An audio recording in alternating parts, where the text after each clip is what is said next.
Right, good afternoon, ladies and gentlemen. Thank you. Thank you for coming along to the meeting this afternoon. Just one, before I move to the evacuation procedure, well, first off I'll do the evacuation procedure, which, as you all know, a fire alarm is not expected. Leave by the door in which you came in with. If anyone needs any assistance to leave the building, please let us know. Would you please also make sure your mobile phones are turned off or set to silence, and that all or part of the meeting will be recorded for future broadcast, which of course means that any items on confidential papers will not be recorded. So moving to apologies, I believe we have no apologies, but Councillor Brown is substituting for Councillor Walmsley. Chair, he's stuck in traffic, but he should be here. But he will be here. And Councillor Woodkin is substituting for Councillor Elliott. To confirm the minutes of the meeting of the Audit and Standards Committee held on the 19th of March, and which you will find on page 5. Does anyone have any matters relating to the minutes, or can we sign them as a true record? Okay, we agree? Yes, Chair. And declarations of interest which you have within your agendas. Does anyone have anything to say about what is written into those that documents? I declare that I am now in favour of the Thank you. In relation to the rest of the agenda, we have had a request from Grant Patterson that he has to be away relatively early from this meeting. So I have agreed to his request that we move item 9, the external audit findings report, up to after agenda item 6, which is the core work programme. So that is when we'll be hearing the external audit report. I do have speakers on all of the items for this afternoon, but I will take each of the speakers as each item of the agenda comes in. Right, so if we could move then to item 6, which is the Audit and Standards Committee programme on page 17.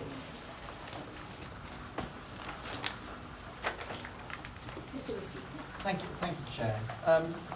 We bring this to this meeting, being the first meeting of the municipal year, and set out our proposed work programme for this committee for the rest of the municipal year, and obviously we've had that in Appendix A. We also give a bit of a back look at the work of the committee over the last municipal year in Appendix B, and you also have the terms of reference for the committee at Appendix C. And Appendix C is there for completeness. We're not proposing any changes to the terms of reference of the committee, but they are there for you as the committee members to be aware of the terms of reference. If there is anything that you think needs amending or updating, then obviously the committee is able to do that, Chair. And apart from that, it is really a case of if there's anything in there, or if there's something not in there that members feel should be, then obviously this is the opportunity to do that. Obviously it's a fairly lengthy work programme because of the two very, very different aspects of the role and remit of the committee, being as it is the audit committee.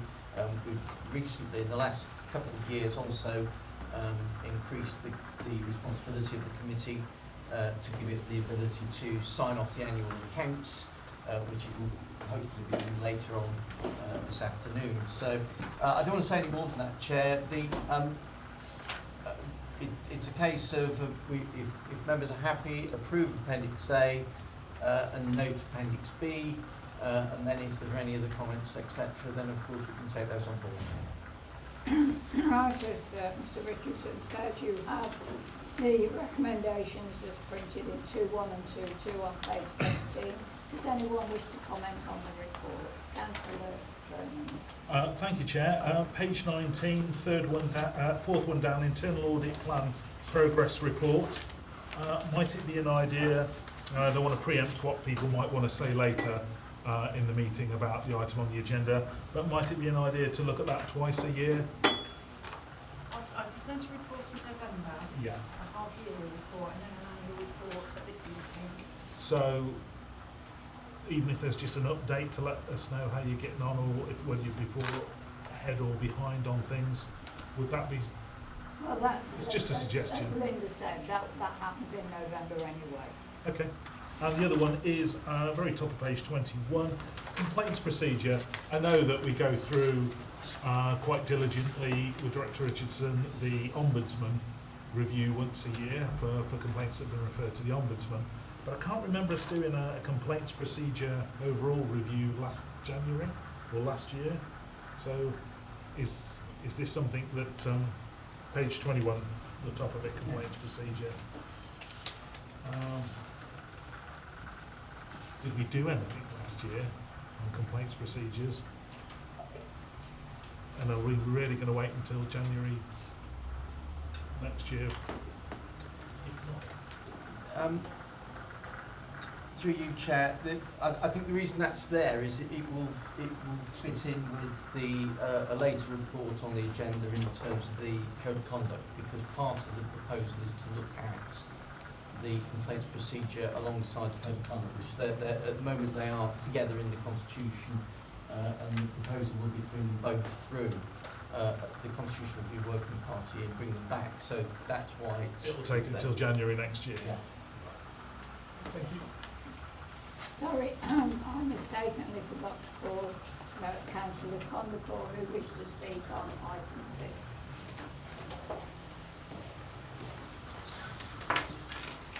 Thank you, Chair. There's a few things around the complaints issues which needs urgently dealing with, so I think they need bringing forward in the work programme.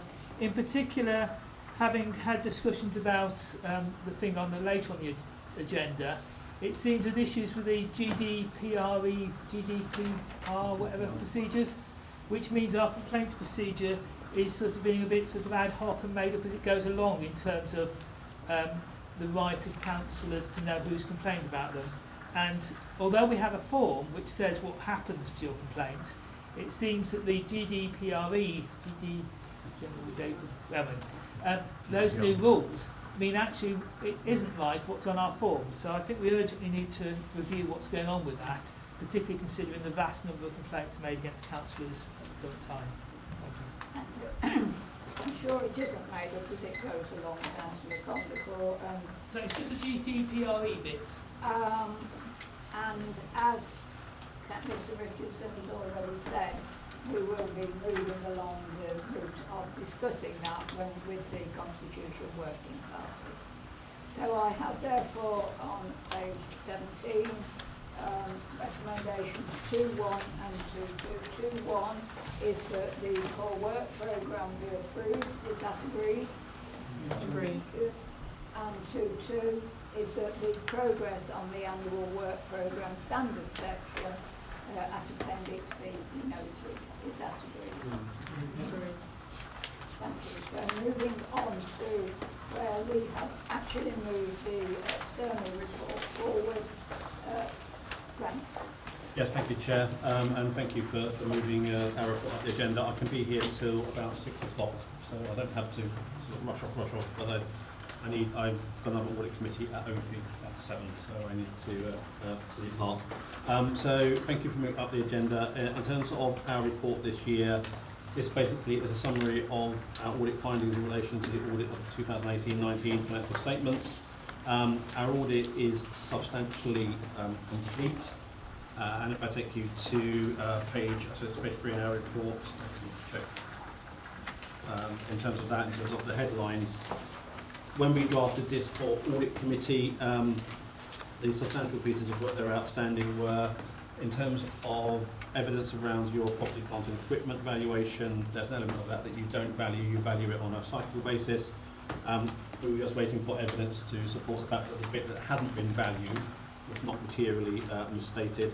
We've now received that assurance and we're comfortable that in that sense that matter has been resolved. We have also received management's assessment of NAB's sale and decision not to consolidate, and that's part of the financial statements. If you have a subsidiary, you need to determine whether it's material and whether you should be incorporating the income and expenditure of that subsidiary into the accounts. I don't want to preempt it, but I think if NAB sale grows, then we're probably anticipating next year that it probably would be consolidated if it grows in line with expectations of the council. But we're comfortable now that a reader of the accounts wouldn't be misled economically by it not being being consolidated at this point in time. We were just asking for management's official sort of writing down of that process because it's both quantitative and qualitative. So you look at the numbers and also whether you feel that there have been any particular issues with that. And then the final bit is major changes to the accounting in terms of accounting standards this year are in relation to IFRS 9 and IFRS 15, which in a way are looking primarily at the accounting of financial assets and revenue and your income.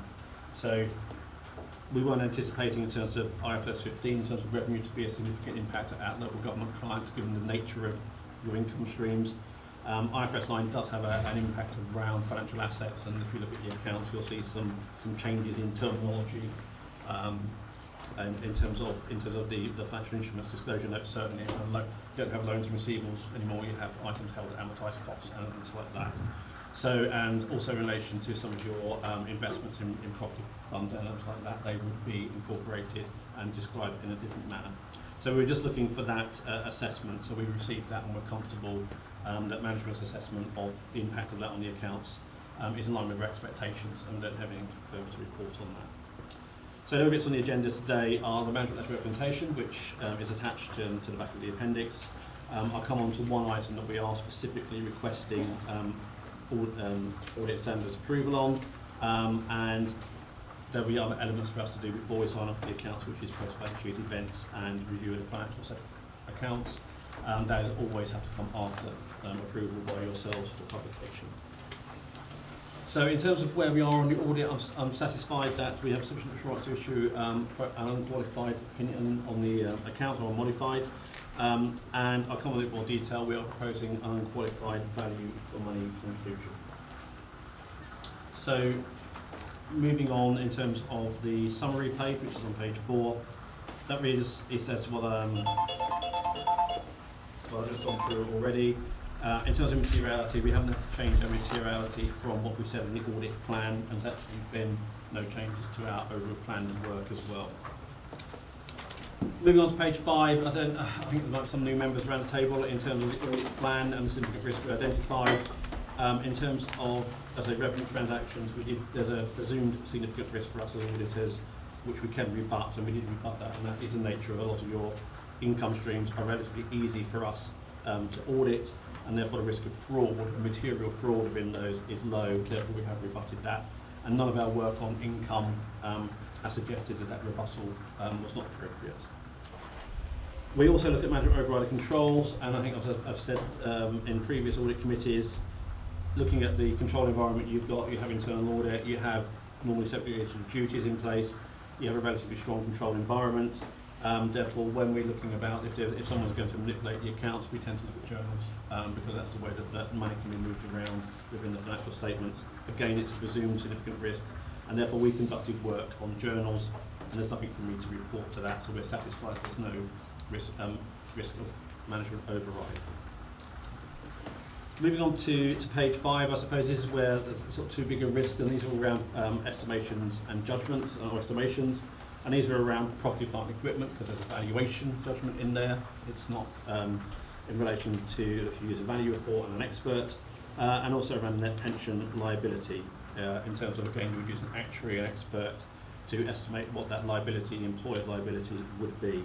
And I will come on in a bit more detail around the specific issue around net pensions liability, But in overall terms, our approach to the assumptions and estimation methodology that the council has undertaken in both of those, we're satisfied with the approach that we've undertaken, and we're satisfied that those figures in the accounts will not be materially misstated. But I will come on a little bit more detail to GMP and McLeod. So then moving on to 7, you're probably seeing a bit more detail now in our reporting around key judgments and estimates. That's in response to the Financial Reporting Council, which in a way is looking after the quality of the whole audit, is saying that auditors need to have better two-way communication with audit committees around sort of key estimates and judgments within the financial statements. So ones we've looked at this year are in relation to your NNDR provision, and again, that's running around appeals as well as to people who actually owe money for NNDR already, but there's also whether you might be having appeals come in for when you're looking for refunds and things like that. We're satisfied that the provision you've put into your accounts is reasonable and fairly stated. And the other one we've looked at specifically is land and buildings and in relation to council housing, and that's the movement in the year. We've undertaken specific work. The way the values work is they use a beacon property principle, so rather than trying to value 5,500 houses, they would take a street and they would look at individual properties in that, and then they'd say, well, that's the value in that beacon property. We've got a number of streets like that, a number of archetypes like that, and therefore we effectively scale that up to get to a valuation. What we've done this year is look a bit more into that detail around those beacon properties and around the valuation of those properties and the assumptions in that. And we're satisfied that the approach of the valuer is in line with our expectations and is reasonable, and therefore we're satisfied with the overall figures within the financial statements. Moving on to page 8, other land and buildings.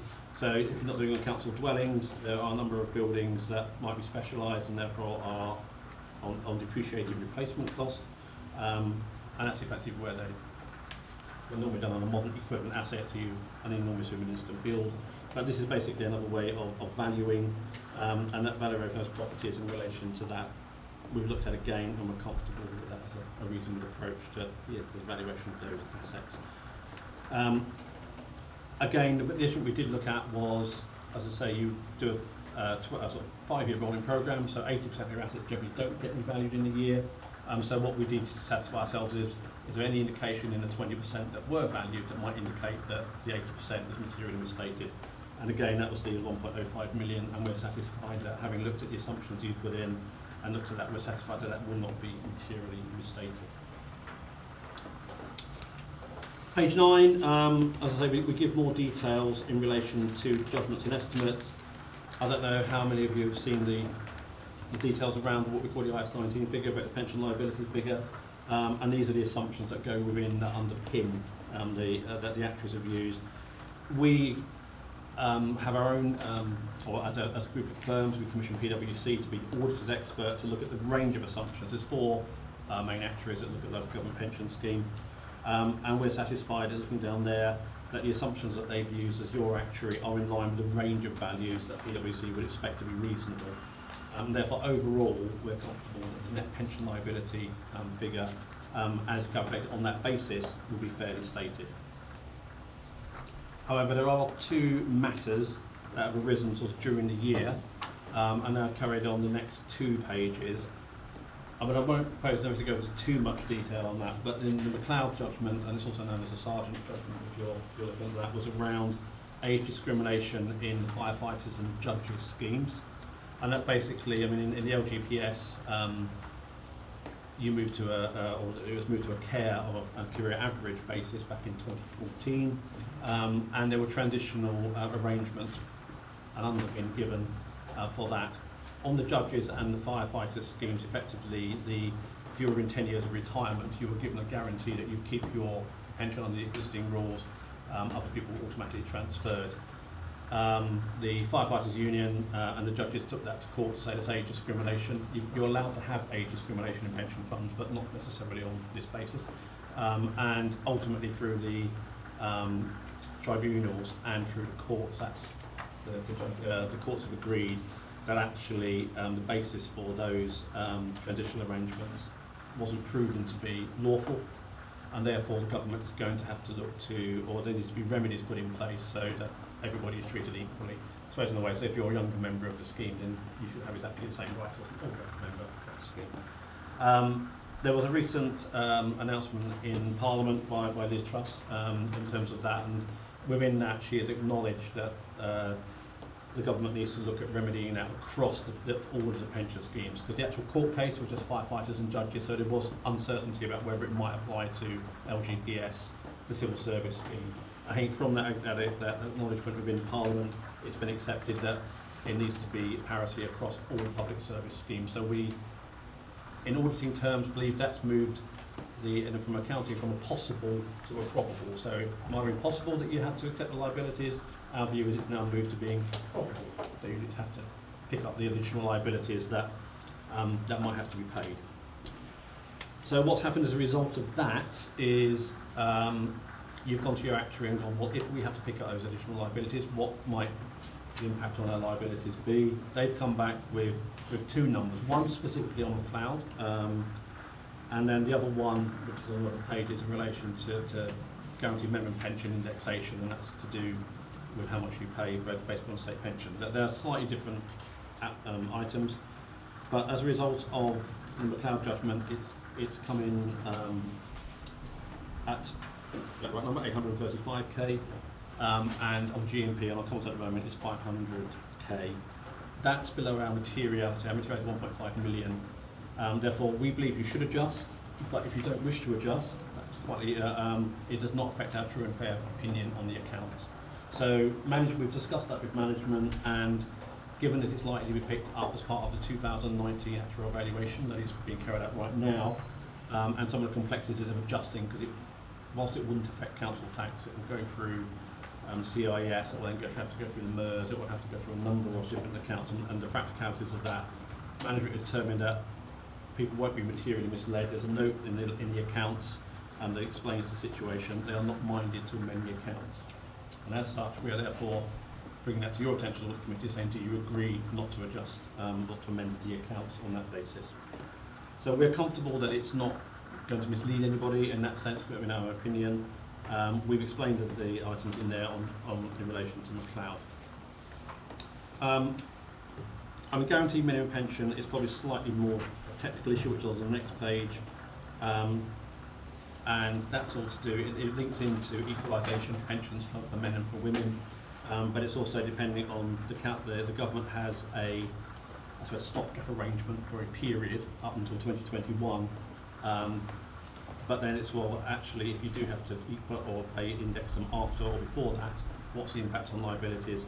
So again, the actuary has been asked to calculate what they believe the potential impact might be. Some actuaries had already fully put it into their assumptions in part of the 2016 valuations. Some have gone part way. I think your actuary have gone part way and have done sort of early but not late. So they've calculated that over the period they reckon it could be up to just over $500,000. So again, that is an item that we believe is probable you'll need to pick up through the liabilities.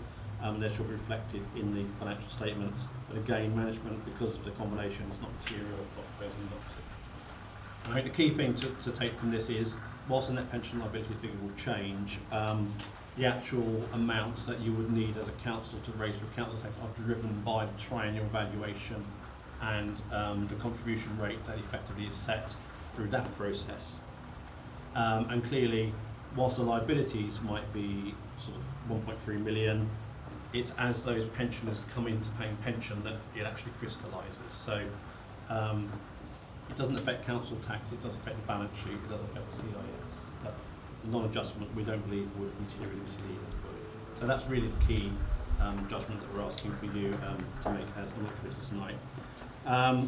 In terms of other communications, no other significant issues to raise with you. I think last year we did raise the issue that something that's raised now, that he is a key person risk, that you're a small authority with a small finance team. We just raised that again. I mean, I know you've tried hard as a council to recruit, to support the post, so we're just flagging that as a known risk that you're having to tolerate at the moment, and hopefully you'll be successful in bringing that to a conclusion. No other issues around other information. That's a narrative report and the annual governance statement. I know you've got the annual governance statement coming.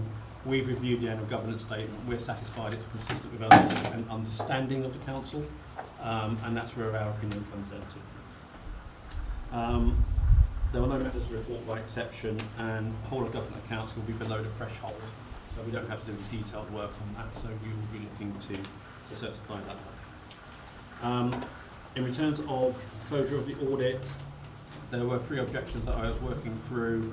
I have completed 2 of them, and I've not completed the 3rd one, and that is down to our own resourcing and down to me. So I do apologise for that, and it will be resolved. I will have to bring that to conclusion by the September audit committee. But I do know that it's not as a matter of the council not cooperating. It's to do with me being able to not undertake the work in the timescales that I had hoped.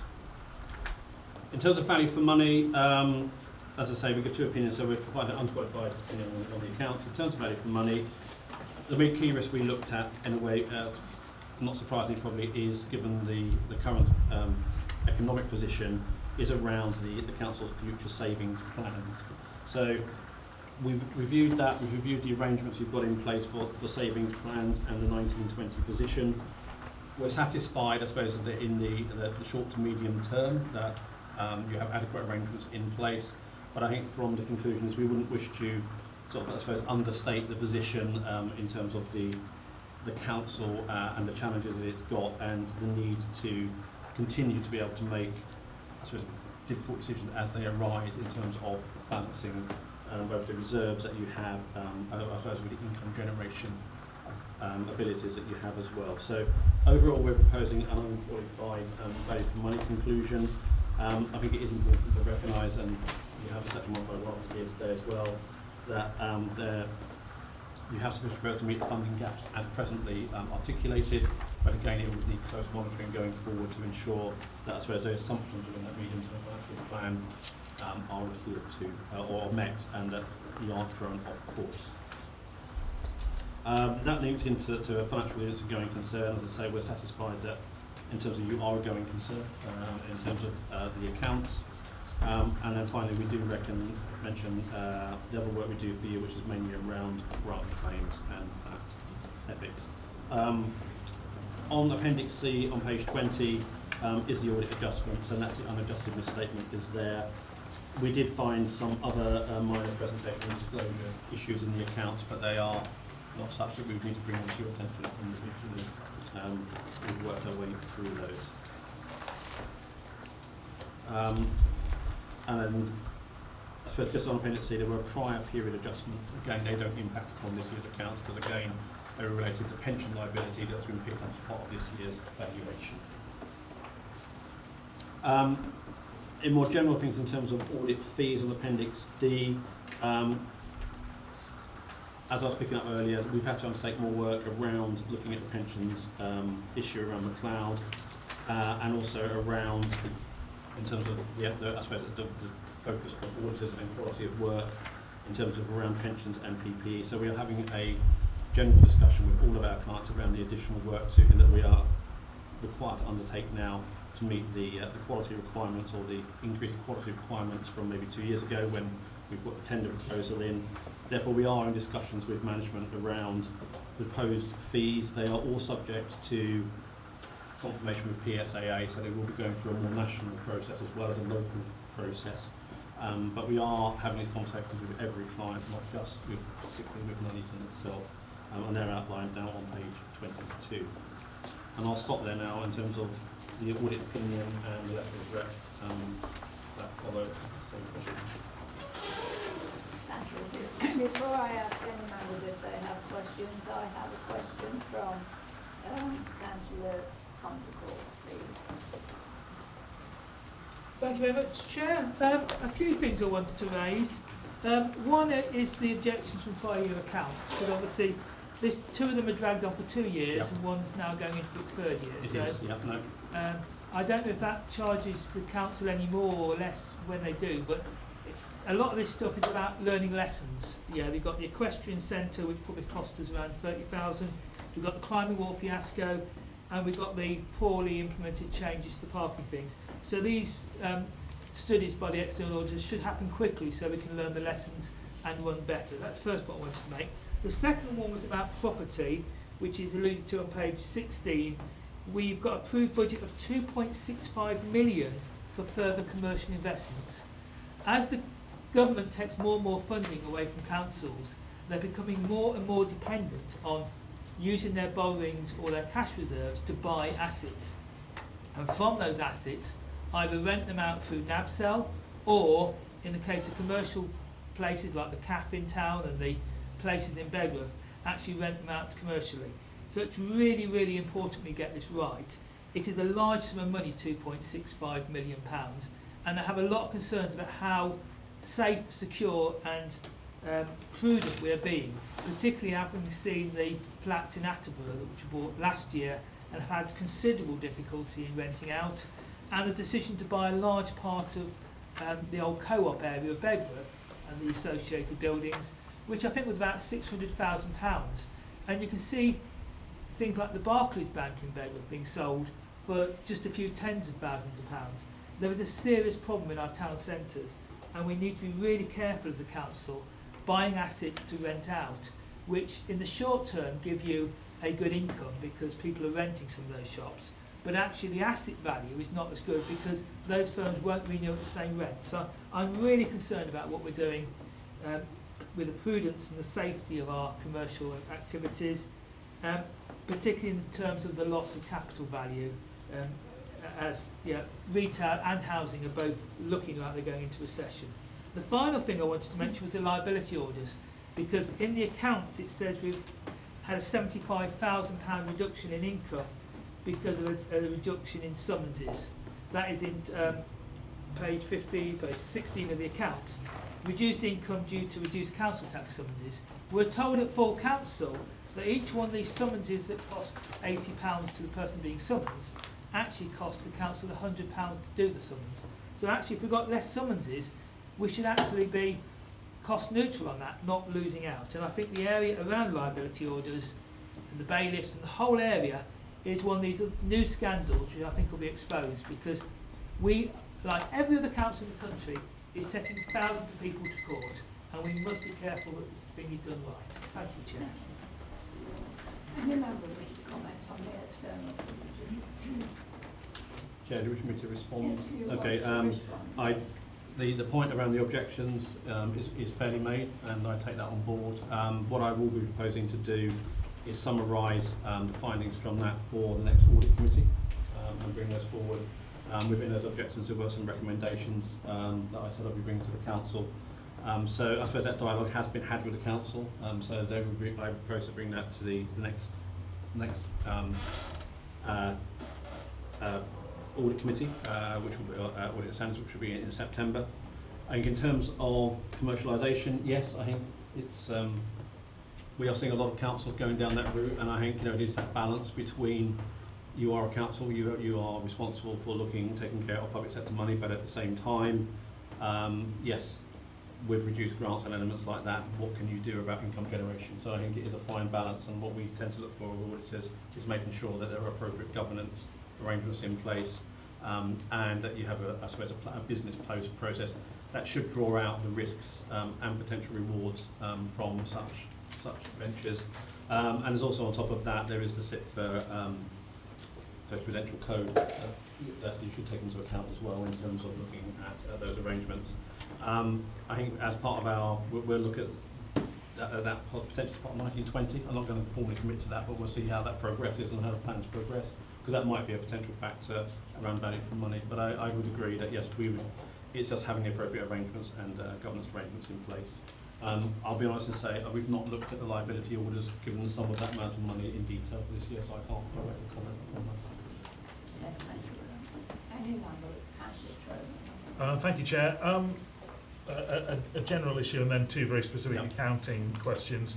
For those that have been on the Audit and Standards Committee for a while, we talk every year about the audit that you do and the limitations that are on there, particularly the materiality and the scale of that, which I think the ordinary member of the public might imagine that you do a forensic examination of every penny, and it's nothing like that. Some of the materiality figures are £1 million and more. And so, we understand the limitations that are Yeah. here. But we did touch on the fact that, given those limitations, there have been instances in the past where audit work's been done and enterprises or entities have still had issues, and we talked about the stuff that was in the press at the time that GT was involved with. Yeah. You gave us some assurances that GT and also the industry were working to develop better systems. Yeah. Is that work continuing? Are we benefiting? You don't have to describe them in detail, but are we benefiting as a council from improved methodologies on behalf of Grant Thornton and other auditors? I think you might be alluding to the FRC report that came out on the 10th of July. I think it's still, I suppose, a work in progress for us. I think generally, if members aren't aware, the FRC did issue a report on the 10th of July where it looked at samples of all of the firm's commercial audit work. And I suppose in relation to that, yes, we did not, our firm in a way, our commercial audits have gone backwards this year. I think what I was saying to you is, as a firm, we are committed to making improvements. We have just appointed a new head of audit who will be driving forward changes within the firm. We have established a quality board, and we're also commissioning an independent review of our audit function. So we are investing in both our people and in the quality side of our audit. So I think there is normally a bit of, I'll be honest, a bit of a lag between the findings and being able to, because we have started this year's accounts. You've already seen, I think, from the public sector actually the benefits of us beginning to integrate that in terms of work done on pensions and PPE this year, where we've already applied more detailed workbooks and more challenging of assumptions. So I think from the public sector, yes, we are beginning to look at that. I mean, the findings on the commercial side, we're looking at revenue, which is because I think with that discussion around in commercial, income is important because it drives profitability. I think from the public sector, generally it's expenditure because that's where you spend council tax. So slightly different, but yes, I mean, I think the findings from that report were disappointing. We are working on that and we are investing in our people. So you're already beginning to see some of that come through. Good. You will be expecting to see more of that come through. And interestingly, and I think there'll be a bigger debate, I think, going on around, I suppose, the role of public audit again, around whether, and I think there was a debate at the CITFA conference around the balance we have between the value for money work and the accounts work, and whether maybe, as much as I hate to say this, whether there's been too much focus on the accounts and maybe not enough focus on the BFM. So I think that debate is also going to be had, and I understand that the government, Mr. Brokenshire, has said that they're going to undertake that type of review. So I think there's two strands here. There'll be the regulatory review, driving the quality within the firms, but also there'll also, I think, be the government view around, or that debate in the sector around what makes a good public audit. Thank you for those reassurances. The two very quick accountancy questions, and I'll give them you both, and you can respond to them together. We talked about materiality and the pension black holes. We're saying from the case laws, the two actuarial methodologies say it's either going to be about 500,000 or 800,000, and then separately the equalities issue, we're talking about that's about £500,000. Actually, to the guy on the street, again, these are all pension liabilities. Yeah. If you add the two smaller numbers together, we're still getting to the level of materiality. No, it's close. Sorry, on that one, we'd have a conversation around our materiality is 1.5 million, and it is close to our materiality. But again, I think on balance, we're comfortable with that someone would not be misled. So would it be deemed appropriate to treat them as, I mean, you've talked about them in separate terms. Is it, I know pensions is a big area, is it appropriate to separate the two? They're two separate items, but they have the same impact on the accounts. That's my point. So they both move in the same direction. So they both move to pension liability in one direction. So that's why we've linked them to be 1.3 million overall. But you've at least thought about that Yes. and considered that. Okay. Yes. And the final thing's just I wouldn't normally get down into the weeds, but when something's pointing in the wrong direction, and if I can refer you to page 8 and the land and other buildings, the fact that the value of the land and other buildings, above that, the item is about revaluing the council stock, and of course, as you expect in this kind of market, it's gone up 16 million. But the land and other buildings on page 8 has gone down about 2 million quid, and that's counterintuitive. And I'm just wondering if there's a very quick answer synopsis you can give us there of, is there a particular one-off item in there that's causing that big drop? Because you would normally expect, you know, land and buildings to be going up in value at this point in the cycle, like the council house valuations have gone up very substantially. I'd also be interested, that kind of 1.86, that 2 million quid approximately, what percentage is that? Is that a 50% fall in their value, or a 1% fall, or a... Okay, well, yeah. Looking at the notes, actually as a statement of accounts, value has gone down, but we've actually disposed of about £3 million worth of assets in that particular category. The 1.05 million, which is referred to as, you know, the value of assets not revalued, that's including the council's rents as well, so that goes across the two categories. Right, so just to be clear, the reason the valuation of the pool of land and other buildings has gone down isn't because the value of those assets has gone down, it's because you've sold 3 million We out have of actually there. disposed of a number of assets, yeah. In that Right, category. in which case the remaining stuff's gone up by about £1 million. There is, That's yeah, it. there's ups and downs within that category. With you. Okay, thank you. And I would say generally, I think sometimes in leisure centres as well, we are seeing those go down a little bit in value at clients. Let's not get into leisure No, I centres. know, but so I have seen that elsewhere. Thank you, Chair. Any other member wish to comment? Though it isn't on the facing page as is normal, could I ask committee if they are prepared to, I will move a recommendation that we note this external report. Is that agreed? Thank you very much. Grant, thank you for your help. So that's fine. I should have said, I should have explained my thanks to Craig and the team, because we can't do it without you, and it is actually quite a tight timeline. Thank you very much.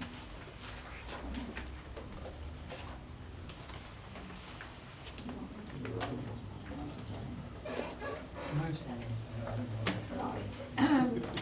We are going to move we're going to do agenda 8 and agenda 10 and then agenda 7, because there may be questions. We'll be doing agenda item 7 first. Here we are, page 29. Linda. Yeah, this is my annual report for 2018-19, and section 1 sets out the purpose of the report. It's to show you what we've done to confirm that we're complying with the public sector internal audit standards, to give you the results of the quality assurance programme. I'm required to give an overall opinion on the adequacy and effectiveness of our governance framework, and also provide you with a summary of the work that supports that opinion. So over the page, on page 30, sections 4 and 5, for the benefit of members, I've given a summary there of the standards. They are split between two, there are attribute standards and performance standards, and we have to comply with all of those. So again on page 32, conformance with the standards.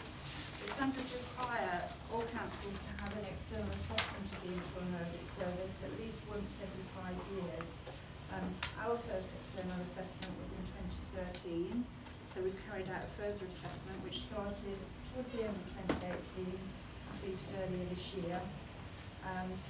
Paragraph 6.3, you can show that the overall conclusion of that review is that we were compliant with the standards and that we provide an effective and efficient service. They did identify some areas of best practice, so we have taken some of those on board, and we have got an action plan that we're going through at the moment. In section 7, that sets out the quality assurance programme. The key factors are comparison of conducted time to planned, the proportion of audits that have been completed in the year from the plan, the extent to which management adopt our recommendations, and we also ask feedback from managers on the value and performance of the audit when their final report is issued. So 7.2, we've got 88% productivity time, which is the same as last year, and 88% of the agreed audit plan was completed during the year. We've issued client questionnaires, and the majority of managers responded felt they thought a very good performance had been achieved, and they also confirmed that the implementation of the recommendations would lead to improvements in performance. So paragraph 8.2 at the bottom of page 33, we completed 20 operational audit reviews, 1 computer audit review, and from that we gave 23 opinions, because we give an opinion on how effective each service is being managed or controlled every time we complete an audit, and 74% of those were considered to be satisfactory. We also completed 15 follow-up reviews, just over the page there, and 90 of the 93 recommendations were checked to be fully implemented, which is 97%. So based on that performance, I've given satisfactory assurance on the adequacy and effectiveness of the governance framework. As Appendix A, I've provided you there with a summary of the findings from the audit reviews that have been completed during the year. I have to point out it is a snapshot of the situation at the time we complete the audit, and things may have changed since then. And at the back of Appendix A, on page 42, I've given you a summary there of the assurance level. So that, coupled with 97% of recommendations being implemented, supports my opinion. And then in Appendix B, this is a summary of our follow-up reviews. We do give, if we can, a revised opinion when we've completed a review. So for example, the first one, we identified 11 issues, 10 had been addressed, but only one was still in progress, hadn't been completed, so our audit opinion remained as satisfactory. And then further down the page, the budget setting process, we raised one issue that had been adequately addressed, so we pushed our assurance level up from satisfactory to significant. And again, at the back on page 46 is a summary there of all of the follow-up reviews, recommendations that are outstanding, and the revised assurance level. That's all that I'd like to say. Thank you, Linda. Thank you. I have 2 speakers on item 7, Councillor Cocklefield. Thank you very much. I'm sure Michelle will talk about the climbing wall, so I wanted to mention some of the transport and waste related issues. So if you look on page 39, it talks about the out of hours fuel usage, and then at the bottom of that page it talks about waste management as well. It seems both these areas are areas for concern and areas of great expenditure for this council. Our waste and recycling is continuously pushing budgets higher and higher. And I also mentioned the bit on the mayor's mayoral expenses, because I do a little audit each year of a few items under the Audit Commission Act. I look at a few lines of the accounts, and I noticed that the mayor's car had 100 litres of diesel put in at one point, and when I looked at the licence plate against that, it was actually one of our refuse trucks. So I don't know that actually a lot of stuff is getting recorded correctly, and considering the considerable spending pressures on waste and the risks about expenditure on fuel usage and fuel cards, we should actually have a better idea of what's going on. And it picks up also issues on the waste management, and it's interesting there's not actually an overall opinion on the waste management. That's a different type of review. But clearly there are so many issues about not completing a review of routes, not actually doing budget monitoring and forecasting. If you look at bottom of page 39, it sounds like we seriously need to temporarily strengthen the management or oversight of waste to get some of these things urgently back on track. And going back to the mayoral expenses, I'm really pleased the new mayor is being so careful with her expenditure, and I notice I hope are going to be on budget this year. Looking in last year's accounts, there were some ridiculously short journeys by the mayoral car just into Queen's Road from the council house. So I know that Councillor Tandy is very careful with money and a very wise person, so I hope when I look at the accounts next year, the mayoral budget will be on track. Thank you. Thank you, Keith. I'm not used to you you're having any praise, but thank you. Mrs. Condercourt. Thank you. I mean, my main concern, and I've raised it before, is actually how few systems have significant assurance. Now, I know everything's run by human beings and we're all, make errors and mistakes and what have you and things, but I really would have hoped that there would have been a lot more things with significant assurance. And it's particularly concerning, I find, that some of the things are coming up time and time again. For example, the mileage claims, that people aren't filling out forms or not timely and what have you and things. And I know I've seen that, previously on audit things, and it seems very, very basic. And I don't, I would have thought that anyone who has got to make a claim things, it'd be very much in their contract. This is what you do. This is when you do it.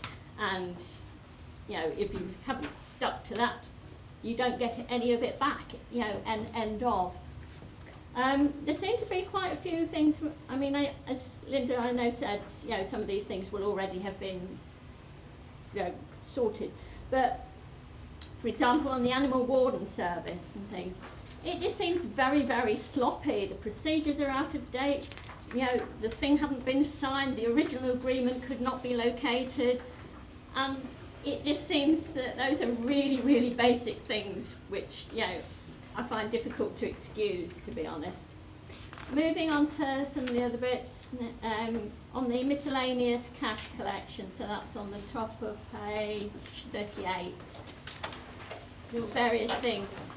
I mean, as I say, I've had great interest in the mobile climbing tower. I've followed that saga, and I've had a lot of dealings with the auditors over that and things. But there are weaknesses in the contract monitoring of the mobile climbing tower. Now, it's been dragging on and on and on, so, it's very concerning that despite all the things that have been raised at various meetings, that it's still not right. Payments are not being made to the council as per the agreed contract. Now, I don't know the wording of the contract, but I do know that it was something like 25 events it was supposed to go to, and it only went to something like 18. So I don't know whether the contract sort of includes, that if you don't come to as many things, we don't pay, you don't get paid as much. The options here on the mobile climbing tower, value for money. I mean, option 3, it says sell the tower and buy in a complete service. And following a financial analysis, the better option in terms of value for money was option 3. Now, to me, the options should say sell the tower and be done with it, because I've yet to see, and it's been going on since June 2015, that it doesn't deliver what it's supposed to deliver. So few people can actually use it and gain fitness from it, because, as I said right at the beginning, you have to climb week in, week out to actually get fitter from it. Thank you. Okay, any member wish to speak? Thank you, Chair. Hi, Linda. I'd just like to quickly focus on the stuff that is of limited assurance, because some of these are unfortunate, others are really quite worrying. I mean, the first one on here, on page 35, the mileage and overtime, it's great that the overtime's satisfactory assurance. Limited assurance still, though, and this is a follow-up, according to page 44, this was a follow-up audit, because the first time round it was only limited assurance, and even with the follow-up, it's still limited assurance on these items. I think in the follow-ups, rather than just listing all the things that are still wrong, it would, I think, help everybody if it listed what needs to be done now. So this area got audited, people are just not doing the right thing to keep their mileage claims right. It gets re-audited again, it gets a follow-up audit, things still aren't right. Okay, specifically, rather than listing what's still wrong, it's what needs to be done now to fix this, because we can't keep on auditing the same area and then still keep coming up as unsatisfactory every time. I think at some point they have to take on board your messages and really change something. The other stuff that was limited assurance is contaminated land. I think we've touched on that in previous ones. The customer service side of things on page 36, the limited assurance there around card payments is a bit worrying. This is people's money we're talking about, and also keeping their card data safe. We're not PCI DSS compliant, and it seems that nobody has got a handle on the certification there, which is which is really quite worrying, and I would suggest isn't a matter for the customer service team. That's something that should be escalated to director level because of the risk that exposes the council to, and also our customers, taxpayers. If we had more time, I think I'd get you to do us a walkthrough on the data quality, because again, there's limited assurance there, and I'd like to understand the scope of that, and maybe we could have more of a report come back to another meeting when we've perhaps got more time to look at that, because if our data isn't right, then none of our outputs are going to be right, seemingly. The whole, garbage in, garbage out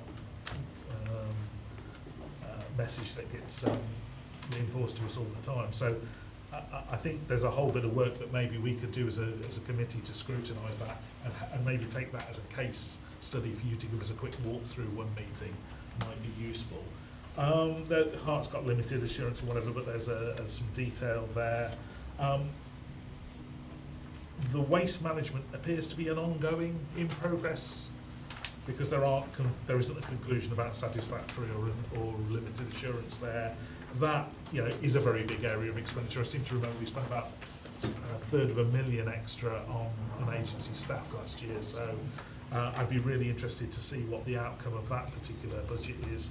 And then finally we get to the water bodies where there's limited assurance. And this is extremely worrying, particularly at this time of year. The weather out there is scorching and people just jump into large bodies of water, and we are, there is a clear and present danger there, and we are very exposed. I think you record here, no records of monitoring were available. We're unable to evidence as a council that all reasonable actions have been taken to avert a catastrophic outcome.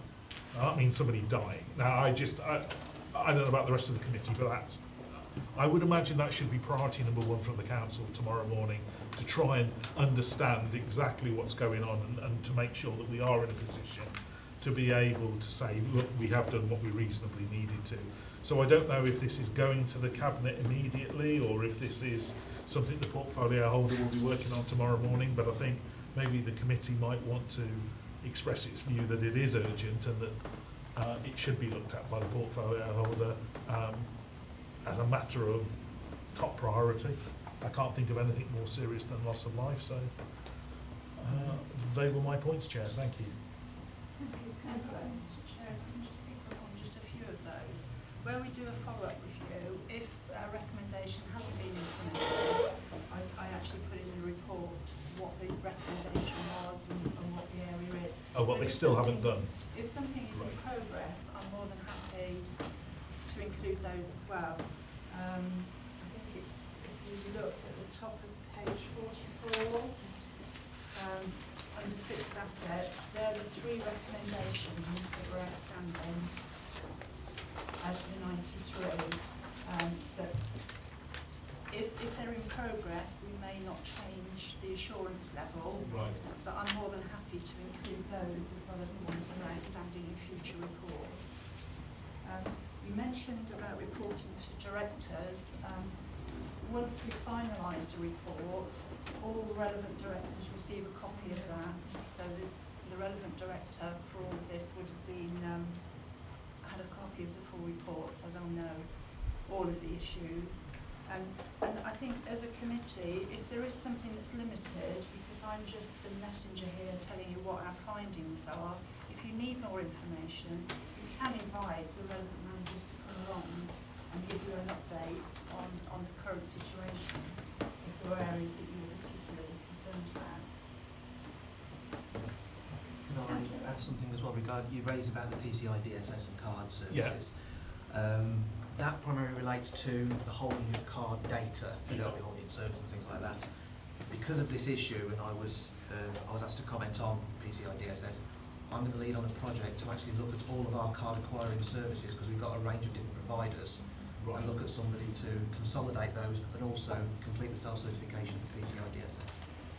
We're not just being, with your permission, Chair, we're not just being hung up on something like the call recording their card numbers, because there's some it is processing a card transaction, so it does more involve, than that. is it retaining, so it does include they've got to remember to turn records and things like that. But it's also all card processing transactions. So I'm going to look at a specific project to rationalise and get PCI DSS compliance. That's reassuring, thank you. Thank you. Councillor. Yeah, thank you very much, Chair. I've got a number of comments I'd like to make arising from this report. I do have one question with regards to one of the follow-up reviews on page 43 regarding car park income. It states that the audit opinion remains a satisfactory assurance. Linda, could you just kind of explain to the committee how you've come to that finding? And I asked that in light of the fact that we heard last week that the council were down £60,000 on meter income. So I wonder if you could just explain how you've come to that finding. To the conclusion it's satisfactory assurance. Yeah. That is based on the number of recommendations that we make and the priority that we put on each of those recommendations. So we prioritise them 1, 2, 3 or 4, with 1 being the most serious. So based on the number of recommendations and what priority they are, in each of our detailed reports we put a table, and that supports the opinion. So although we raise issues, depending on what priority they are, it might still be overall satisfactory. Not significant because we've identified some issues, but because they're lower priority and lower risk to the council. Okay, that's fine. I do have some general comments I'd like to make with regards to the climbing tower. I'm glad that after many years of criticism from opposition councillors, but equally, members of the public, I know Mrs. Condacor has been raising this for years. I'm glad to see that the council has come to the conclusion that the climbing tower needs to be sold at the earliest possible opportunity. But I don't really see the point in buying in a complete service. I don't think that there's a demand in the borough for an in-house council climbing tower. And to be honest, I think we need to be spending taxpayers' money on things that our residents actually want us to be spending money on, such as town centres, for example. With regards to the morality expenses on page 37, I'll give a lot of credit to Councillor Tanley. When you were Deputy Mayor, you gave up your SRA. I saw that in the outturn. Fair play, credit where due. But I did ask for information on the list of the use of the civic car in the last municipal year, and I do share the concern with regards to a lot of the shorter journeys, but I'm also concerned about one journey that was taken by Councillor Watkins from Nuneaton to Bristol and back. I didn't really see the point in using the civic car for that. I think if you're going to go on trips those far, then you should just make your own way there, to be honest. So I think there does need to be more accountability regarding the not the expenses in the mayor's office, but really just the mayor's chauffeuring service. One of the things I think really going forward needs to be in the internal audit plan is the civic hall. The civic hall went £67,000 over its budget last year, and there really does need to be, in my opinion, some sort of investigation by the internal audit team as to why we've gone over budget. In light of what I've just said, the Conservative group would like to make a number of recommendations to the committee regarding this item, which Wendy will kindly hand out.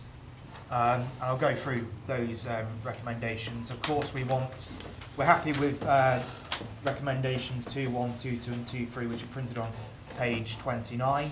The first recommendation we'd like to make is regarding the mobile climbing tower, and we would like to recommend as a committee that the council sells the climbing tower and terminates the contract at the earliest opportunity. Our second recommendation with regards to the chauffeuring service, we believe that where there's journeys involving the civic car with a mileage of over 50 miles, that needs to be granted permission by the portfolio holder for finance and civic affairs through an individual cabinet member decision, and the constitution should be amended accordingly to reflect that. We'd also like the Director for Arts, Leisure and Democracy to send a briefing note to members outlining what constitutes proper use of the civic car by the Mayor. And really our final recommendation is regarding the civic call. We're requesting that we'd like the committee to request that the internal audit and governance manager conduct an investigation into the management of the civic hall. And also the final recommendation, we want to propose a vote of thanks to Linda. We get these reports every 2 years. I enjoy reading them. You do a good breakdown of each service. And thank you very much for the way that you've presented this to the committee. So those are the recommendations that we would like to propose. I'm happy to propose those, chairs, formally. I need to second that.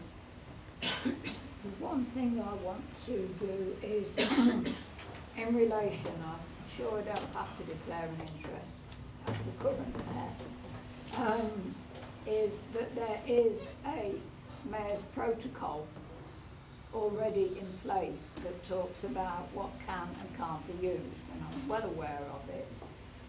Is that subject to the working party as well, Philip? You know, the Constitution working party? Well, it's part of the Constitution, Chair, so yes. Yes, it could be considered by the Constitution. I would have considered that. I don't disagree with the recommendation, but I do think it's something, if we're having, one of the points I planned to make toward the end of the meeting was that, bearing in mind the concerns that have been expressed earlier relating to the Code of Conduct, I will be asking Mr. Richardson to set in motion the meetings of the Constitution Working Party. So I do actually wonder if the Mayor's protocol comes within the Constitution, then actually that item should go to the Constitution Working Party rather than as a recommendation. But that would be the recommendation from this committee. And the same with 2.6. I can't speak about any of the others. I just think that the mobile climbing tower, this is my personal view, the mobile climbing tower, the recommendation is already for it to be sold. So I don't see the point of 2.4. 2.5 and 2.6 I believe should go to the Constitution Working Party, and I understand there is already some sort of review taking place about the Civic Hall, but I'm not totally up to speed on that. Linda, can you help me out? Just a minute, let's get an answer. The last internal audit review of the Civic Hall was in 2015-16, and the following year, so it's probably due for another full review next financial year.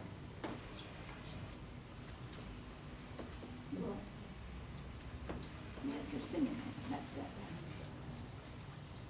there. Right, so I will move on to one. I'll accept these as recommendations, but we will need to vote on them, but I need to go through the recommendations one at Before a you do, time. Chair, I think we need to just clarify a couple of points on the recommendations, because some of them have got implications. So I don't know whether Craig wants to comment on 2.7. I can quickly comment on 2.7. The £67,000 variance, yes, there were, the Cabinet reports did highlight that there was some ups and down variances, but the bottom line position, the big swing was depreciation, it was capital charges, so it was nothing to do, it was an uncontrollable item.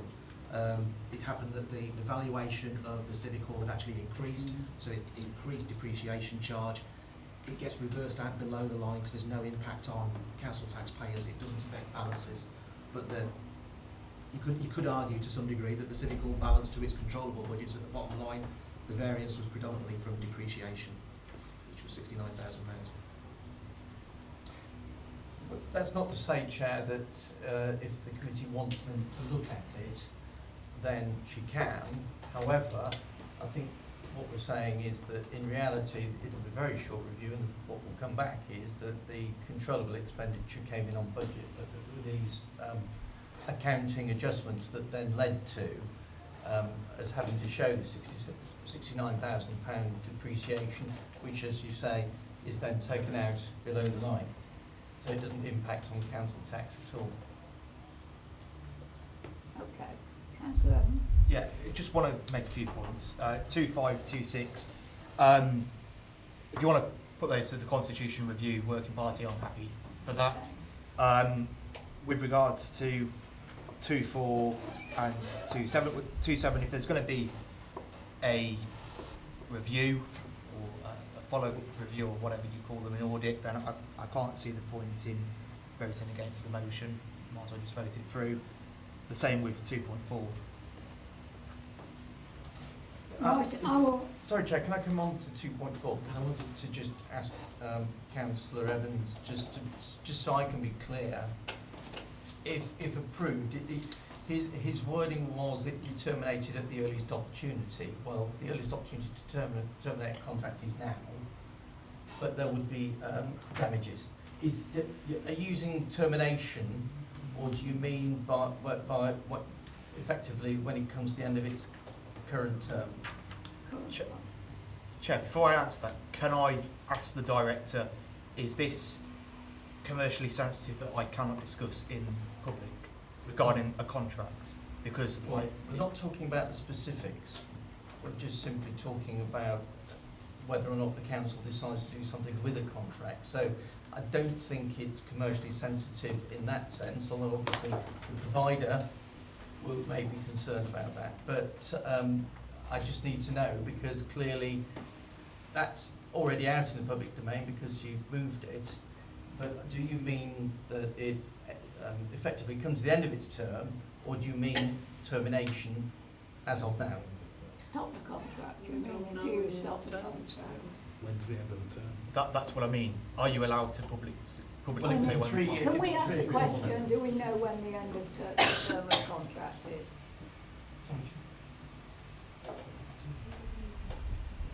Yes. I think it's the same term as the originally, but just carried over. I think it's from memory, Chair. I can't. Don't hold me to this because I can't be absolutely certain. I'd have to clarify it, but I think it's either 12 months or 2 years that it's got to run. I think we've just had the first year of a 3-year term. I thought the point was they weren't handing over the money, so don't you terminate for cause? I think it's two different questions there, aren't there? There's one is a contract, are they breach a contract? But I think in terms of the contract itself, my understanding is from the work I did on it, it's a 3-year contract that you've let for operating the Yes. climbing tower. So I suppose the question is, are you asking to breach that contract immediately, or do you want to No, wait for I a break clause? Sorry, I don't want to be a little bit in that contract. I think it's the implicit suggestion there is that if they breach the contract, then you terminate for cause, and if they don't breach the contract, then it runs its course. Right. Is the implicit implication, if I can say that. Okay. Right. Right, I'll move through the recommendations as we have them. I'll move to the ones that you've given me, but first of all, I want to move to note the findings 2.1. Don't need to read it. Is that agreed? Agreed. 2.2 Agreed. and 2.3. Then I would move the point I made here to 4, that bearing in mind that by asking the director to set in motion the meetings of the Constitution Working Party as quickly as possible, to include, but that would include your 2.5 and your 2.6, yeah. And then moving on to, I'm not sure about the point of 2.4 when it's already been agreed, it's already been in the papers. It's already in there, isn't it, that the contract is to be terminated? Why vote against it then? If But it's already written within the statement. so we're just ratifying So council. I would move an amendment to that, that we do not include the issue about the climbing tower within the recommendations. Do I have a seconder? I'll second that. Okay, okay, we need to vote on that particular one. All those in favour of what was 2.4, the climbing tower, please show. Actually, Chair, don't you want to vote on your amendment Yeah, first? Yes, Chair, if I can just suggest, if you're moving, the amendment you're moving is to omit 2.4 from the recommendation. 2.4, okay, I'll start again. We've agreed 1, 2, 1, 2, 2 and 2, 3. Yep. My amendment was to 2.4, that we have a report comes to a further meeting with regard to the limited assurance issues. Is that seconded? Yeah? It's everywhere. Could I see those in favour? Chair, you've just said that's an amendment to 2.4. No, that's my 2.4, not your 2. Okay.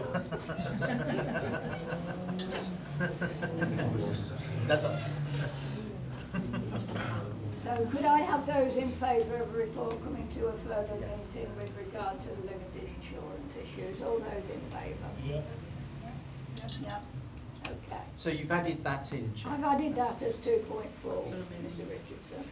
I will then move to what would effectively be 2.5 on Kyle Evans' sheet, on Councillor Evans' sheet. My amendment is that that is not included in the recommendation. Is there a seconder? Yes, Councillor Pomfret, second, Chair. Okay, and all those in favour of the amendment, please show. I'm moving that Councillor Evans 2.5 is not part of the recommendation. That's not really an amendment though, will it? Pardon? If you're saying not to include it, it's not an amendment, so I'm a bit lost this morning. Yeah. Okay. So,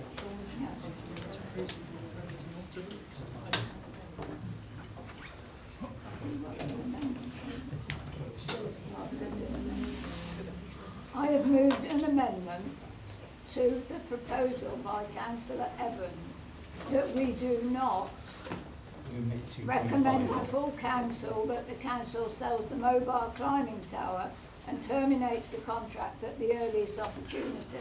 And I move that amendment solely because it is already within the remit of the council to sell it at the earliest opportunity. Councillor Pomfret has seconded that, Chair. Yes. So, Now I'm asking for a vote on the amendment. Chair, if I may, point of order, actually, are we able to, if you put forward an amendment, it can't negate the original meaning, can it? We need to In do it my another way. opinion, it does not negate the original motion. Should we put this one to the end and do the other ones in the middle? Would that help? That way we can get some officer opinions on this. Because I agree with you, We Robin. can't negate.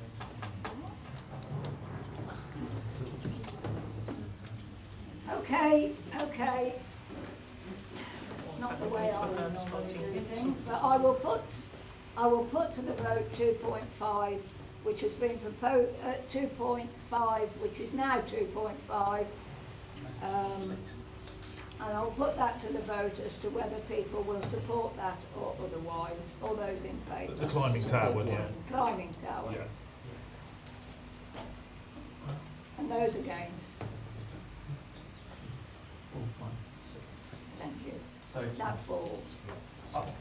Chair, on a point of order, could I ask that I exercise my rights and have my vote recorded in the minutes Yes. of the meeting, please? Thank you.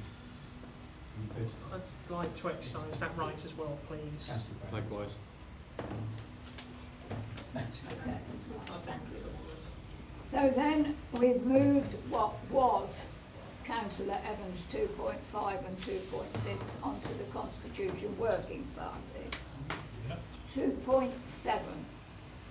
The committee expresses its concern that the Civic Hall went £67,000 over its budget. Therefore, the committee requests I don't need to read it all, you've got it all in front of you. All those in favour of that proposal, please show. 5. And those against? Thank you, that motion falls as well. And we have a further motion which would become, which was the final one on Kyle Evans' proposal, was that the committee proposes a vote of thanks to the head of audit and governance for putting this report together in such a detailed and informative way. All those in favour, please show. That's unanimous. Thank you.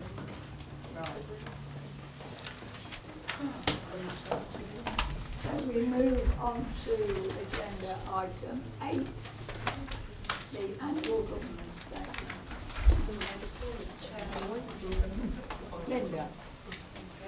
Yeah, this is the Council's annual governance statement. It's a statutory requirement to prepare an AGS, and this document has to be approved before you approve the statement of accounts. So that's why it falls into the agenda. At 5.3, we set out there what the statement should include, and also the evidence sources that relate the information. The statement itself, it provides you with a summary of what our governance framework is. It's linked very closely to the Council's local code of corporate governance, which is a very lengthy document. But at the top of page 50, you'll see there's a hyperlink to that document which sits on the Council's website. So anybody looking at this can look at the detailed document. It is a backward-looking and forward-facing document. You'll see on page 56, any significant governance issues that are identified when we carry out a review, we're required to put forward an action plan. And the first action plan there is the one that was approved last year, in last year's statement, so it gives you an update on where we are with that. And then there are further issues that have been identified this year, so there's a further action plan with timescales on how they'll be addressed in the coming year. The document's been signed by Councillor Julie Jackson as leader of the council and Brent Davis as executive director of operations, and that was done on the 31st of May 2019. I don't think there's any more to say. Okay, thank you. Councillor Cotter. Thank you very much. So what I want to pick up on this is actually on page 55, where it talks about overview and scrutiny panels receiving the risk register every quarter. At the last time I went to overview and scrutiny, on the agenda was just a link to the risk register, and we didn't actually discuss the risk register at all. As you know, we are having a change of leadership in the country at the moment, and a period of considerable risk as to whether we're in and out of the EU. We're investing in lots of property. We have lots of development projects going on. We're buying up lots of assets. There's lots of things can go wrong, and the risk register seems to not being taken seriously enough.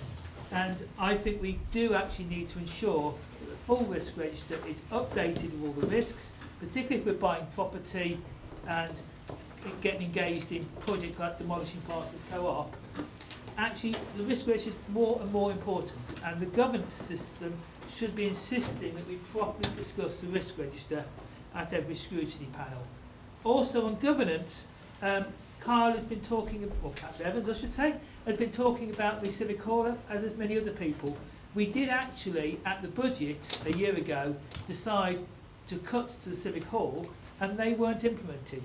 So there was a governance issue of that should actually be reflected as well, both in the accounts. Because we decide at budget, obviously I usually get voted against what we spend money on. A budget is assigned to each part of the council, and although there are uncontrollable things like shifts in valuation, there are controllable things like employing an extra member of staff, which was done in an unauthorised way as far as I can see. So I want that reflected in the governance. Thank you. Any member? Councillor Chair, I don't know, Linda, if you wrote this or if Director Richardson did. I just want to know what's changed between this document and last year's. So this AGS is there. Is it the same as it's was previously, or is it a brand new document, or? No, it's not a brand new document. No, I didn't think it Headings was. are all the same, it's just been updated with any changes that have happened since last year. Could I suggest if we get these in the future that then we see the track changes and some of the other stuff, because then it's obvious what's changed, and if nothing's changed, and we can just revisit the concerns we had before. If a whole bunch of new stuff changes, then we may have some other points to raise. So I can't remember if I saw something that had exactly the same title as this previously, but I saw something similar to this, and I couldn't figure out that there'd been any meaningful change. It seems to be much the same, but I don't know if you or want to run us through any major, if there have been any major changes or updates, what those were. As Linda said, it's mainly minor changes to update the statement from last year. Any issues that we have identified that need addressing, they're in the action plan, so I'd probably focus attention on the action plan for the end. Right. That is a new action plan for 1920. So to address any issues that we may have come across when we've done a review of the annual plan statement, we would fix in that action plan, which starts at the bottom of page 56. Yeah, I've got it. Thank you. Okay, any other comments? So, moving to the recommendation on item 9.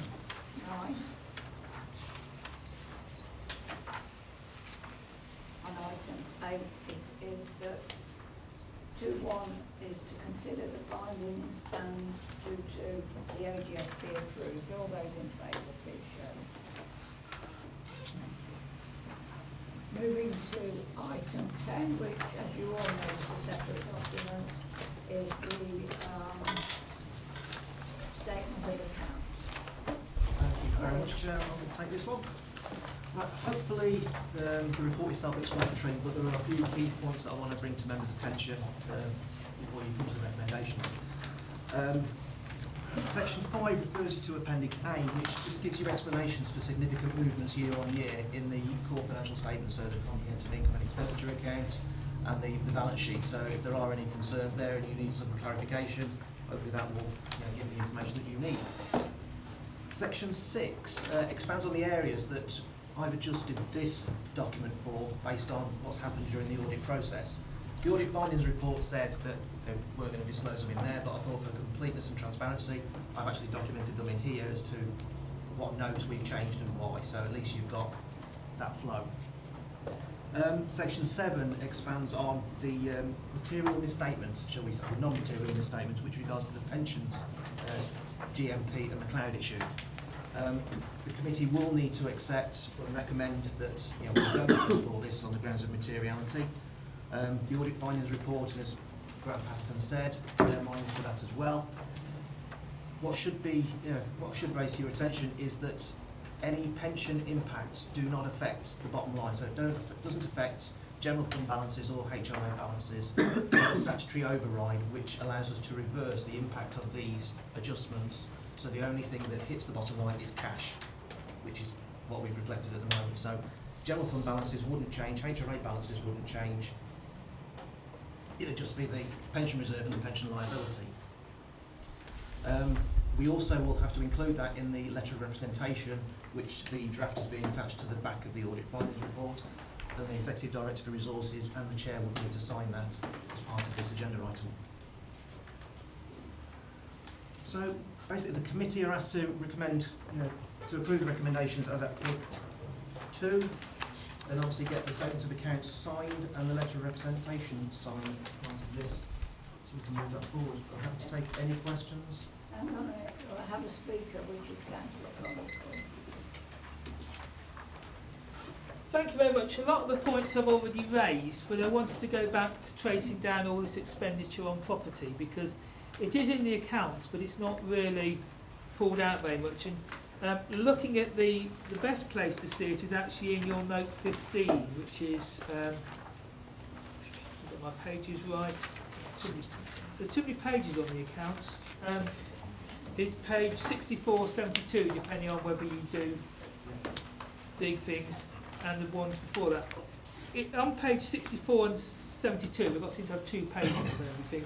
It says we purchased £3 million worth of properties. I really do think we actually, because it's such a large sum, need to start to itemise these figures. We itemise so much triviae and so much small stuff that's not material, and yet we can buy £3 million of property without actually a nice list saying we bought buildings in Bedworth Town Centre around the co-op, we bought buildings in Attleborough to rent out. What else is in that £3 million? It'd be really nice if the accounts actually showed what we're spending our money on in terms of these buildings, because people would like to know whether they're sound investments or not. And also, we bought the co-op partly to demolish and partly to refurbish, make new use of. Where is that in the accounts? Because it's one of these sort of grey areas that's hard to pick out. So that's the sort of point I wanted to make. Thank you, Chair.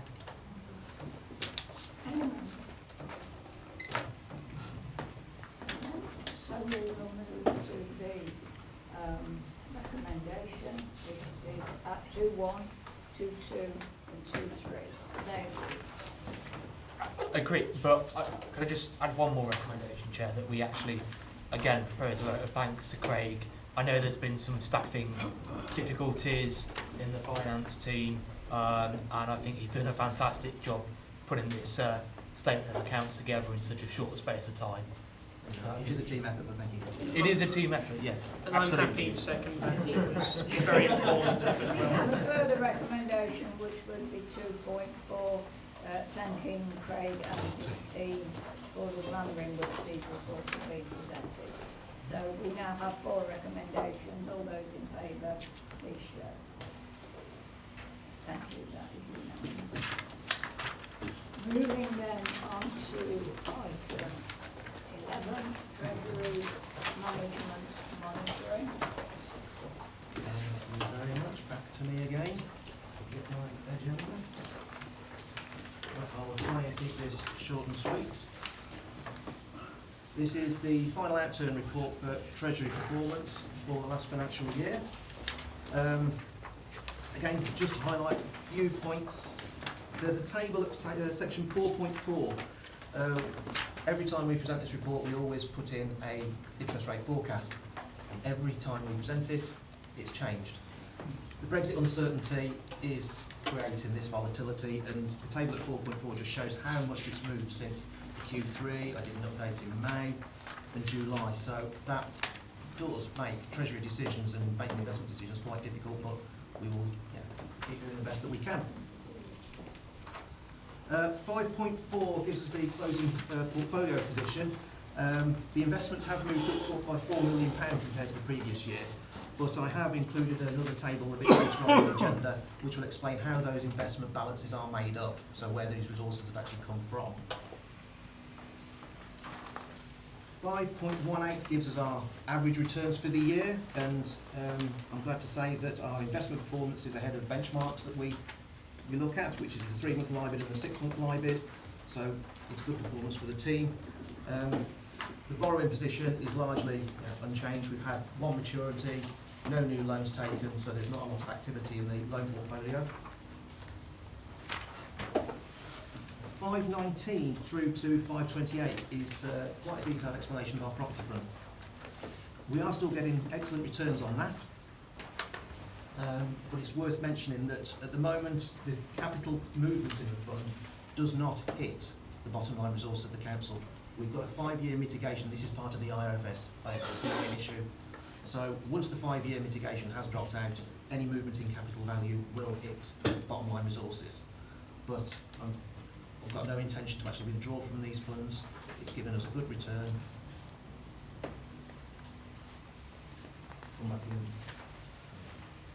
536 gives us the revenue outturn. I've reported previously that the investment returns have been favourable to budget, and that's because of the early increase in interest rates and because we have got larger than we'd originally anticipated investment balances. And section 6 gives us a summary of the prudential indicators, and all are within limits of acceptable values. So happy to take any questions. I have a Councillor Condicall, please.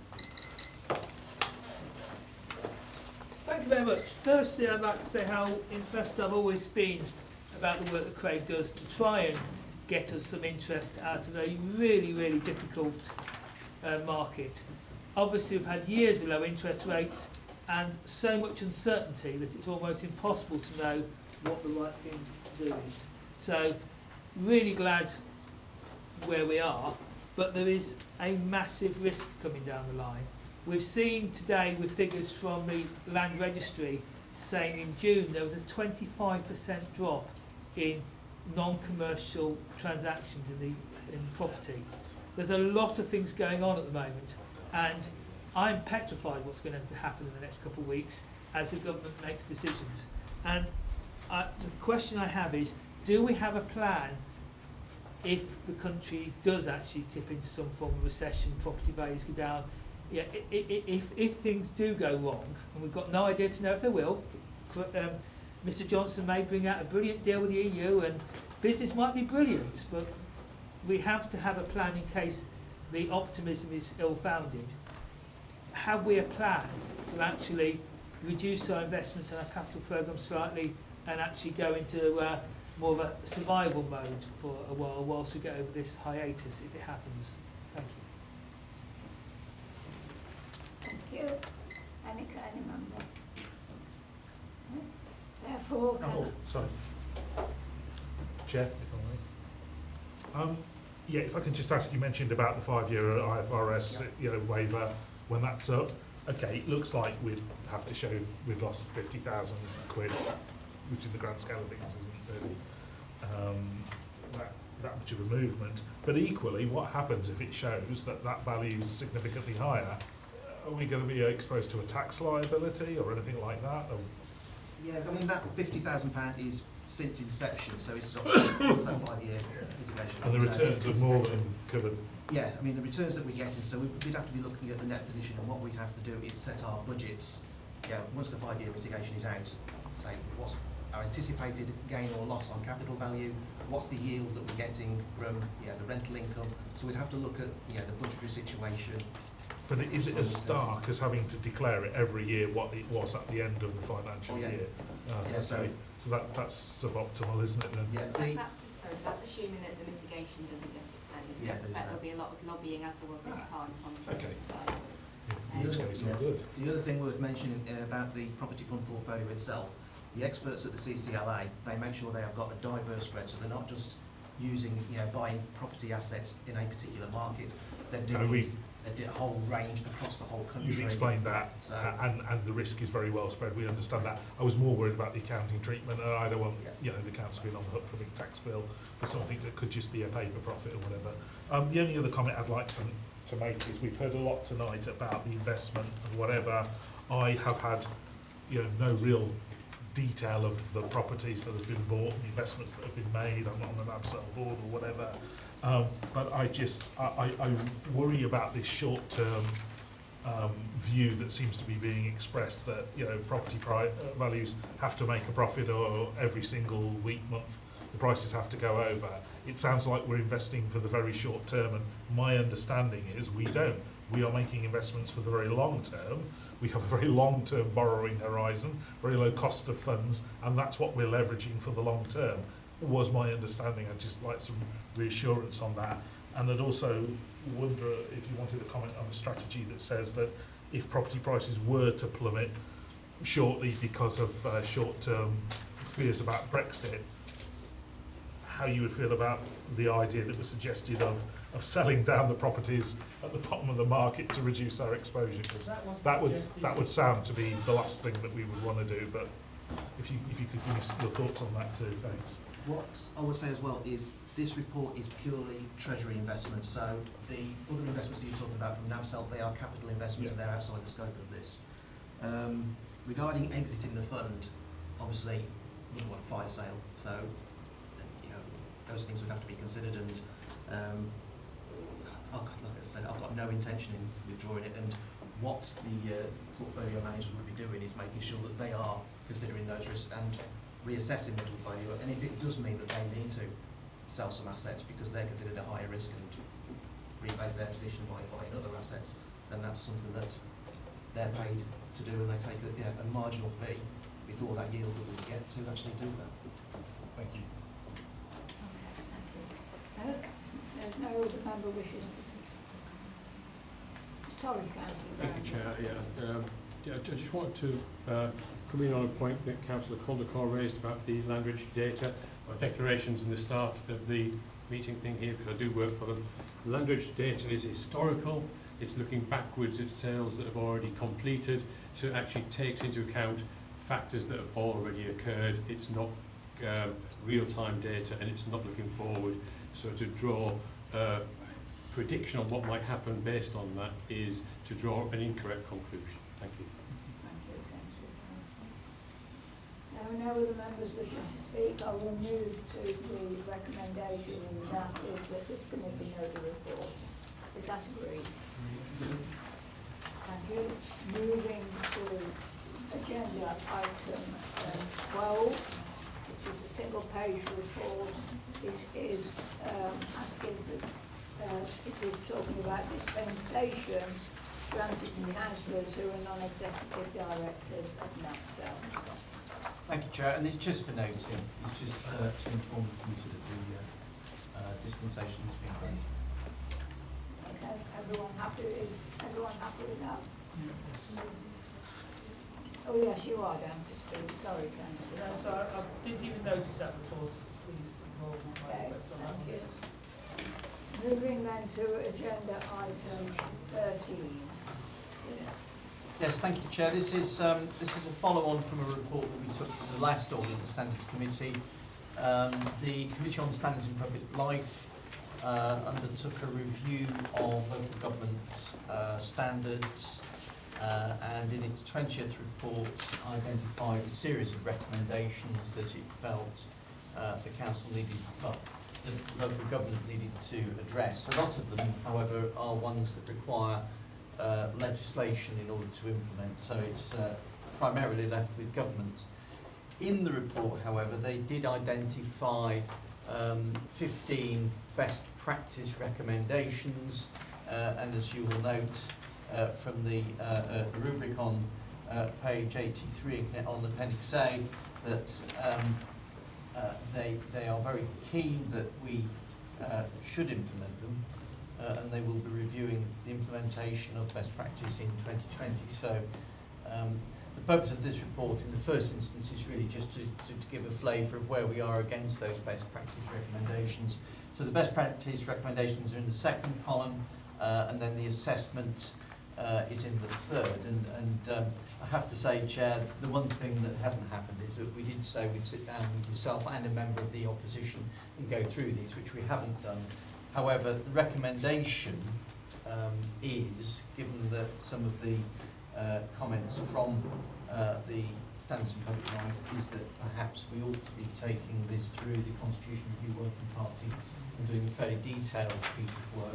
Some of it's fairly straightforward. It's adding in definitions of various things like bullying and harassment, which is one of the recommendations, recommendation 1. The more interesting one is best practice recommendation number 3 on page 85, where the suggestion is that we should be doing a review of our code of conduct and doing it annually, and where possible undertaking a consultation exercise with the public, our nearest neighbours, and other key stakeholders, community organisations, to get a view from them on what should be in our code. So that's a fairly meaty piece of work that may need to be done, first starting with the Constitution Review Working Party, but then going through into a public consultation exercise, and then further consideration before approval by council. So as it says, these are, where necessary, have been incorporated into the work programme so that we can pick these up as we go, but obviously it's something that we do need to crack on with.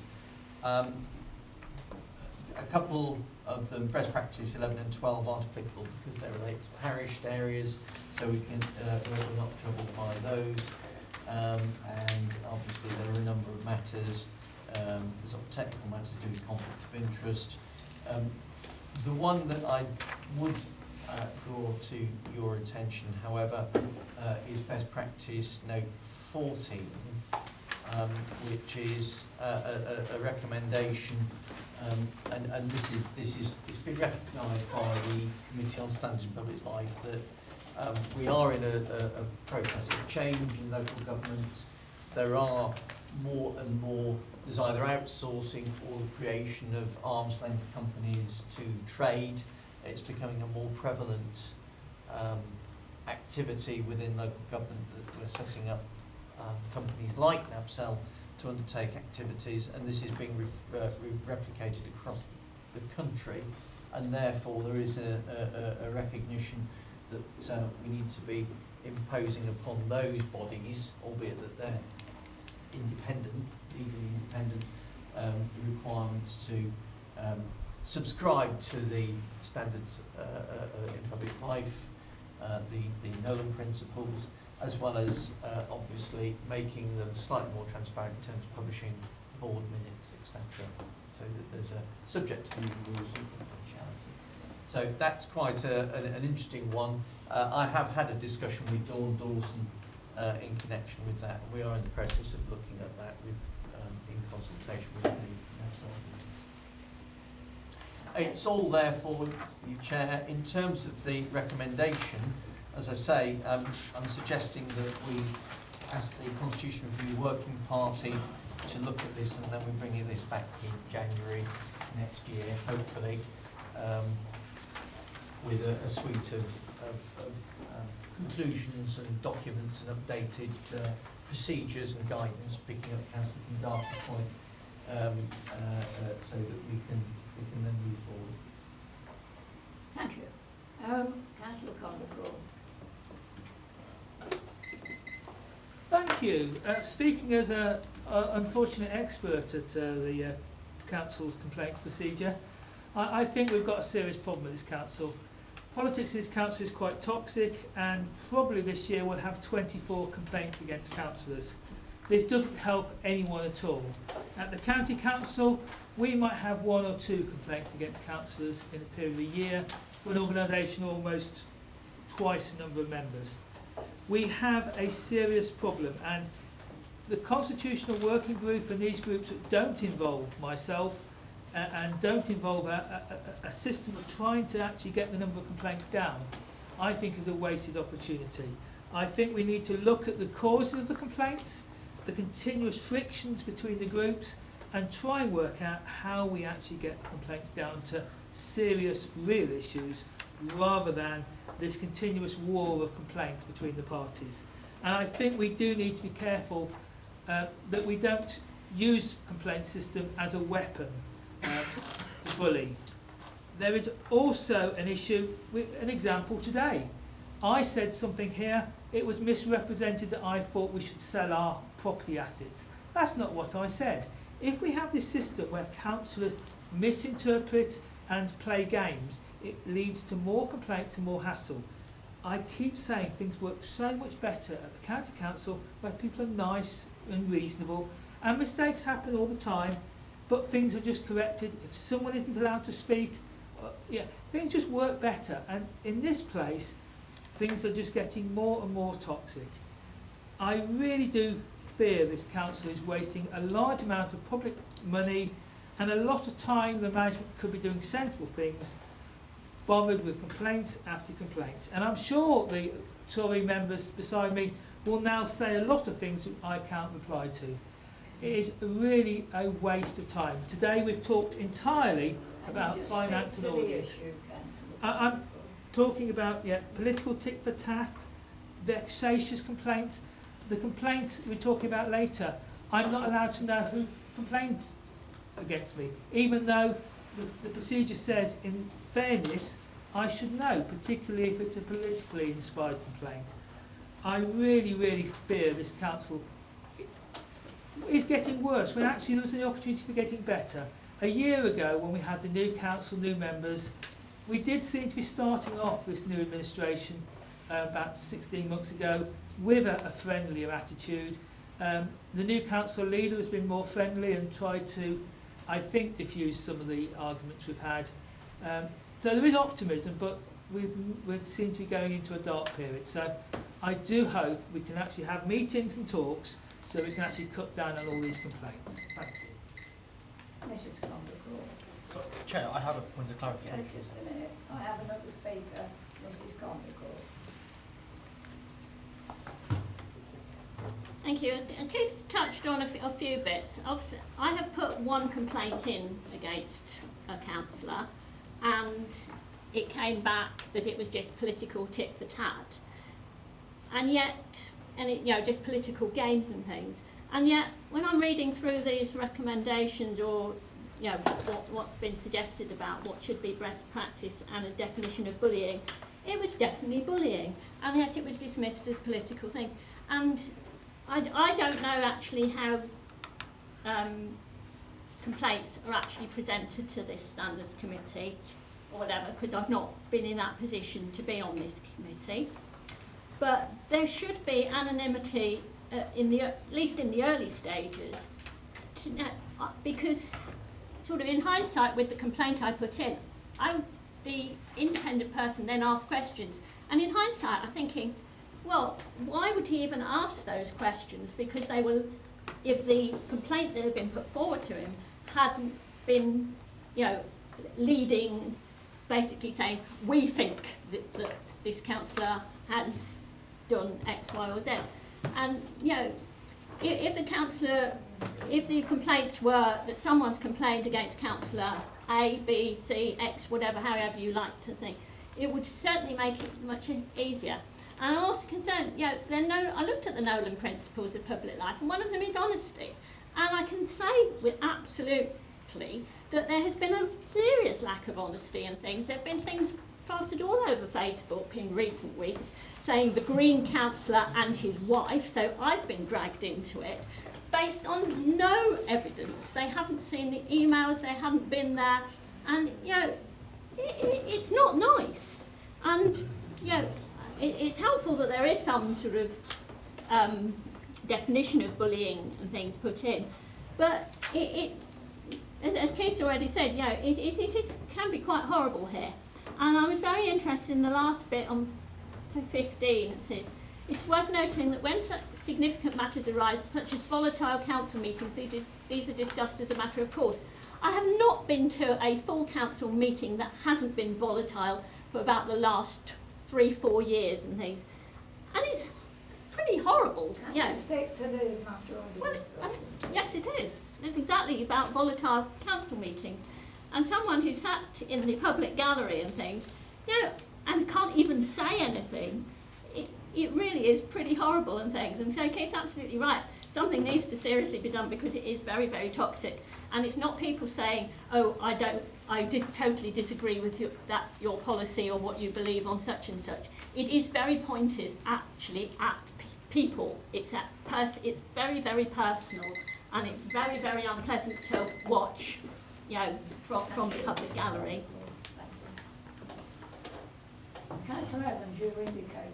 Yes, I had a point of clarification regarding Councillor Condicor's statement. Councillor Condicor was moaning about the fact that he's not on the Constitution Review Working Party. He always goes on about the fact he's not on the Planning Committee. Does Councillor Condicor accept that he only represents 3.4% of the council and therefore is not entitled to those seats? That isn't for a discussion on this meeting. The committee places are agreed at annual council. Has it a question for me? Can I answer? No, not at this stage. Sorry. So moving to the recommendation on agenda 30. Sorry, Councillor Troy. That's fine, Chair. Just a very quick point of clarification. This talks in terms of employers, employees, whatever. I appreciate what Director Richardson said about it going to the Constitutional Working Party. I assume we can read that this will be exactly the same for elected members and employees. Obviously, you're referring to the ACAS stuff, Yeah. which obviously is very much about employer-employee. One of the things that we've been looking at the Constitution Review Working Party Chair is obviously modifying that to make it more appropriate for elected members, because it's principally about elected members, this. Exactly, so I don't want us to lose that. No. I assume that this will go in its entirety to the... Yes, to, and it'll be there for the Thank you. Working Party to agree exactly what it wants in. Great. Okay. Any more speakers? Okay, so moving to the recommendation 2.1, 2.2 and 2.3. All those in favour, please show. Thank you very much. So I am moving to agenda item 14, exclusion of the public and press, and resolved that under section 100A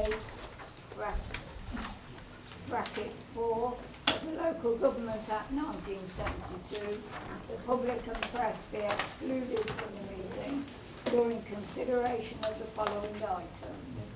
It being likely that there would be disclosure of exempt information of the description specified in paragraph 1 of part 1 of Schedule 12A to the Act. All those in favour, please. Yeah, I have to speak on this item. Well, it isn't actually an issue to speak on. It's about a statement excluding the public and the press. Chair, I think Councillor Darker is entitled to speak. We do permit. Well, I don't have him down as speaking on 14. I have him down as speaking on 15. Philip. I'm not allowed to attend 15. Just 1 minute while I sort this out, please. What you can do, I suppose you could do it in 2 ways. Bear in mind, Councillor Darker is a council chair. If you exclude the press and public, he could speak for 3 minutes, then he'd have to leave whilst the committee then considers the matter. That would be. Councillor Condor, I will allow you to speak for 3 minutes. I just wanted to make some general points because I have not been privy to the pink papers, and